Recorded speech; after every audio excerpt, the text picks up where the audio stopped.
اعوذ باللہ من الشیطان الرجیم بسم اللہ الرحمن الرحیم السلام علیکم ورحمۃ اللہ وبرکاتہ۔ امید ہے کہ آپ سب خیریت سے ہوں گے۔ آج کا ٹاپک ہمارا جزم والا نون اور تنوین ہے۔ اسی سے ریلیٹڈ آگے بھی ہم جو ہے وہ رولز کرنے جا رہے ہیں۔ جزم والا نون یعنی کہ نون ساکن، آپ یہ پہلے بھی پڑھ چکے ہیں جزم کے ٹاپک میں کہ نون سائلنٹ یعنی اس کے اوپر کوئی حرکت نہیں ہوگی بلکہ اس کے اوپر ایک نشان سا ہوتا ہے، چھوٹا سا سائن ہوتا ہے جس کو جزم کہتے ہیں۔ اس کا مطلب یہ ہوتا ہے کہ وہ نون سائلنٹ ہے۔ اس کو پڑھنے کے لیے ہمیں اس کو پیچھے والی حرکت سے جوڑ کے پڑھنا پڑتا ہے، جیسے با زبر نون بن۔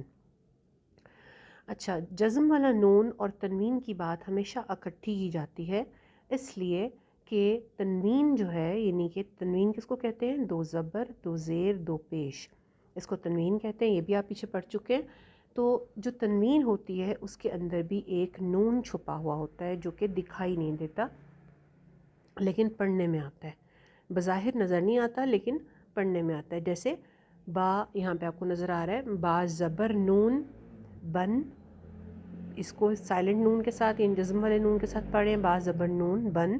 اور اگر با دو زبر ہے تو اس کو بھی کیسے پڑھنا ہے؟ بن۔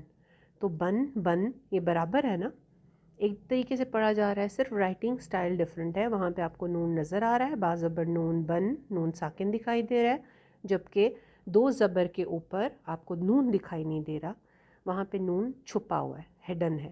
تو با زبر نون بن ہو یا با دو زبر بن ہو، بات ایک ہی ہے۔ اسی طرح با زیر نون بن یا با دو زیر بن، ایک ہی بات ہے۔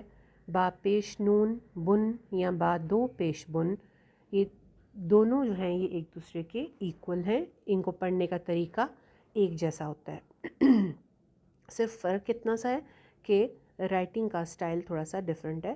تو ہم اس طرح سے بھی یعنی کہ تنوین کے ساتھ بھی لکھے ہوئے آپ کو ورڈز نظر آئیں گے قرآن مجید میں، اور آپ کو جزم والے نون کے ساتھ بھی نظر آئیں گے۔ جزم والا نون جو ہے جب وہ جو تنوین ہوتی ہے اسپیشلی دو زبر کی تنوین، اس کے لکھنے کا طریقہ اس طرح سے ہے کہ وہ قرآن مجید میں ہمیشہ الف کے ساتھ نظر آتا ہے، یعنی آپ کو بعد دو زبر بن کے ساتھ آگے الف آئے گا نظر، جیسے کہ یہاں پہ آپ کو دکھائی دے رہا ہے۔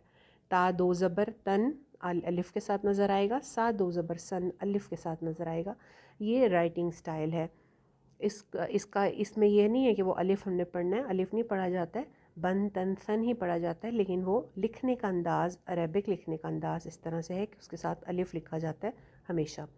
یہ اردو لینگویج میں بھی آپ کو یہ تنوین جو ہے دکھائی دیتی ہے۔ تنوین ایسی چیز نہیں ہے جو ہم نے پہلے کبھی نہیں پڑھی، اردو زبان میں بھی بے شمار الفاظ ہم ایسے پڑھتے ہیں جس میں کہ تنوین ہوتی ہے، جیسے کہ تقریباً، اندازاً، حلفاً، قسماً، شمالاً، جنوباً، ارضاً، ہے نا۔ اس طرح سے اور بھی بہت سارے آپ کو ورڈ جیسے ملیں گے جس میں ہم اردو زبان میں بھی دو زبر کا یا استعمال کرتے ہیں، تنوین ہی کہلائی نا یہ۔ تو لہٰذا یہ دو زبر یعنی کہ دو زیر دو پیش یعنی تنوین اور جزم والا نون، یہ دونوں ہی اردو زبان میں بھی استعمال ہوتے ہیں اور یہ دونوں ہی عربی زبان میں بھی استعمال ہوتے ہیں۔ اسی سے ریلیٹڈ آگے ہم رولز پڑھنے جا رہے ہیں۔ آج کا جو رول نمبر 1 ہے اس کی طرف ہم چلتے ہیں۔ رول نمبر 1 جو ہے وہ چھوٹی میم کا قاعدہ ہے۔ قرآن مجید میں جب کبھی بھی نون کے بعد لیٹر با آ جائے، یعنی نون ساکن یا تنوین کے بعد، دونوں، کیونکہ میں پہلے بتا چکی ہوں کہ نون اور تنوین ایک ہی چیز کے دو نام ہیں، تو جب کبھی بھی نون ساکن یا تنوین کے بعد حرف با آ جائے گا تو اس میں کیا ہوگا کہ نون کی آواز جو ہے وہ میم میں بدل جائے گی۔ نون نہیں پڑھیں گے، وہاں پہ میم پڑھیں گے۔ چھوٹی سی میم ہمارے جو پاکستانی انڈین مصحف ہیں ان میں لکھی ہوئی بھی نظر آتی ہے، تو ہم نے اس کو اسی طرح سے پڑھنا ہے، یعنی نون کی آواز کو میم سے بدل دینا ہے۔ اس کو کہتے ہیں اقلاب۔ اقلاب کا لفظی معنی جو ہے وہ بدلنا ہوتا ہے، ٹھیک ہے۔ تو جیسے کہ یہاں پہ آپ کو دکھائی دے رہا ہے من بعدی تھا، نون ساکن کے بعد آگے با گیا تو کیا بن گیا؟ من بعدی۔ اسی طرح من بخیلا، نون ساکن کے بعد با گیا تو یہ بن گیا من بخیلا۔ اسی طرح ان بی اونی تھا تو نون ساکن کے بعد با گیا تو یہ ام بی اونی ہو گیا۔ اسی طرح تنوین کی ایگزامپلس بھی ہم دیکھ لیتے ہیں. تنوین کی کیا ہے؟ خبیرن تھا، آگے بصیرا تھا. تو رن یعنی تنوین کے بعد، دو زبر کی تنوین کے بعد آگے با گیا تو کیا ہوا؟ جو اس کے اندر چھپا ہوا نون تھا تنوین کے اندر، وہ میم میں بدل گیا. خبیرم بصیرا، خبیرم بصیرا. اسی طرح امدم، امدم بعیدہ، امدم بعیدہ. طیرن تھا تو طیرم بإذنی. ٹھیک ہے. اچھا، اس کو کہتے ہیں اقلاب. یہ بھی اردو زبان میں ہم استعمال کرتے ہیں یہ قاعدہ. اردو زبان میں بھی جب کبھی بھی نون کے بعد با آ جاتا ہے تو ہم نون کی آواز کو میم سے بدل دیتے ہیں اور اس کو میم پڑھتے ہیں. جیسے کہ آپ کے سامنے کچھ ورڈز ہیں، انبیاء. اب یہ انبیاء تھا نا، الف نون با یا الف، انبیاء تھا، لیکن اس کو کیسے پڑھتے ہیں؟ ہم انبیاء پڑھتے ہیں. ہمیں کوئی بتاتا تو نہیں ہے، یہاں پہ کوئی چھوٹی سی میم بھی نہیں لکھی ہوئی، لیکن پھر بھی ہم اس کو انبیاء پڑھتے ہیں.